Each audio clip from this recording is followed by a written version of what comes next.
আমার স্ত্রীর মারা যাওয়ার পর আমার সম্পত্তি আপনার ফাউন্ডেশনকে দান করব, কিভাবে করব? প্রথম কথা হলো, ধন্যবাদ, আপনি আসনা ফাউন্ডেশনে আপনার সম্পত্তি দান করে যেতে চান। দ্বিতীয় কথা হলো, মানুষ মারা যাওয়ার পর তার সকল সম্পদ কোনো জায়গায় দান করা এটা উচিত না, উত্তম না। তাহলে কি করতে হবে? ওয়ারিসদের জন্য কিছু রাখতে হবে।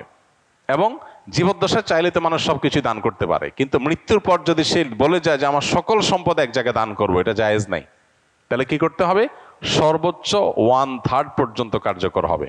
আপনার টোটাল সম্পদের 1/3 আপনি টোটালটা দান করার জন্য ওসিয়ত করতে পারবেন। আর জীবদ্দশায় দিলে পুরোটাই আপনি দিতে পারবেন, কিন্তু জীবদ্দশায় পুরোটা দিলে আপনি কতদিন বাঁচবেন, আপনি কিভাবে চলবেন? এই জন্য ব্যালেন্স করতে হবে। শরীয়ত আমাদেরকে আনব্যালেন্সড হয়ে কোনো কাজ করতে বলে না। মৃত্যুর পর আপনি আমাদের ফাউন্ডেশনে বা যে কোনো দিনী প্রতিষ্ঠানে আপনি ওয়াকফ করতে চান, খুবই ভালো কথা।